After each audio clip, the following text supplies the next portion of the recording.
Having seen the pyramid and the peculiar mummy-like priests, there was only one thing going through the woman's mind. They're attempting to free him from the temporal corridor she and the doctor had trapped him in all those years ago. Why, Ms. Smith? One of the mummy priests having come upon her. It looks as if just like our prior heretics, their whispering voices sounding more menacing, who were attempting to hide from us. 2 more priests lining up on either side of her. You too have been found and lost. Sarah, holding up the amulet she had gained from a certain dark-clad man. No, you are not freeing him, Sarah snarls, the entire room filling with a bright, radiant white light.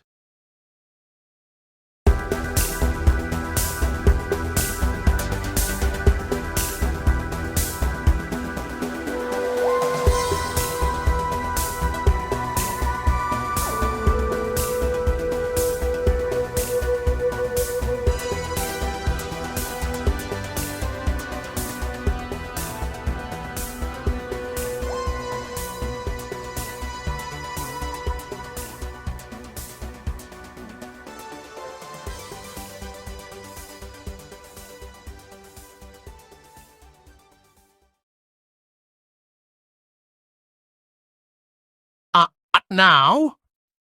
The doctor, still overwhelmed, finding himself back in his 10th space, exiting the TARDIS after it shuddered and shook as if struck by something, patting the exterior. What's got... Pausing, seeing he was staring down several barrels belonging to not only security officers, but, Doctor, you really need to be more careful. The doctor's eyes soon beamed. Or choosy, when seeing the black gentleman. Where you park your ship, with a single eye patch, approaching, while the security personnel lowered their weapons. Nick Fury, it's been a long time, hands thrusting, grasping each's forearm. But aren't you and your lovely wife supposed to be having a second honeymoon? Knowing he was using the word honeymoon reference more as a metaphor, the doctor, pointing heavenward, taken aback by his comment. Doctor, you know Priscilla's on a covert mission. The doctor, feeling as if he would have remembered this, but she's in safe hands with Alistair's adopted son. Fury adding, seeing his old friend the doctor was even more bum-fuzzled. We picked up Unit's scientific advisor, watching as anti-grav couplers are fixed to the TARDIS. But she hasn't quite gotten her sea legs yet. Moving it as easily as if they put furniture pads underneath, making their way to one of the doors leading to the helicarrier's interior, thinking the analogy was a bit off, since they were aboard a helicarrier. The doctor seemingly a bit taken aback. The doctor assumed Malcolm Taylor was still their scientific advisor, as far as he knew, according to the last time he chatted with Kate. Hello, Doctor. A wheelchair-bound woman, soon greeting them in the control room. Shirley Bingham. You've changed. The doctor affirming he had changed. Since the last time one of these pyramids showed up. Sea legs, Director Fury. Swiveling her attention soon to the tall man himself. A bit condescending in my state, Director Fury? Blinking slowly, waiting for his answer.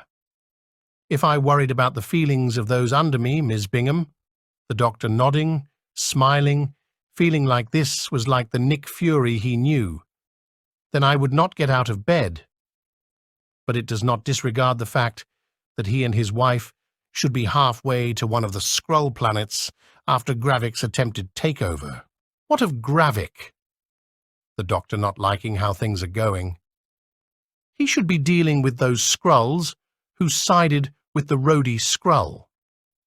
Shirley adds, if he's not being aided by Logan and Jubilee. The doctor's eyes could not grow large enough when hearing the voice that he had. What? Turning to see of all people. Hank, handshake turning into a hug. Hank McCoy, what are you doing here? Afraid to say, where he last saw him. Maria Hill was redirected to a small town 3 miles out from Vosojedinenie Square. The doctor knows there was something truly off. By our Scrollish roadie, she wasn't shot? Watching the expression on everyone. Oh, a woman using a nanomask of Ms. Hill was shot, Hank adds. She was smuggling war goods to random warlords in the area. We believe Gravik realized it wasn't the true Maria, but whatever, but it's also believed she tried using the liquid Kevlar and either didn't let dry long enough or grabbed the Hank grimacing. Compromised stuff, all Hank would indicate. But Storm and I were initially sent to investigate the pyramid, nodding towards the large structure some miles away. Doctor Who is trademarked and licensed by the BBC and Bad Wolf Productions. The X-Men and S.H.I.E.L.D. are trademarked and licensed by Marvel Comics. The Cliffhanger Saga and Alternate Route are unrelated in any way and are purely fan fiction. Thank you for listening.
And you may like to know that this theme music is not available in record shops.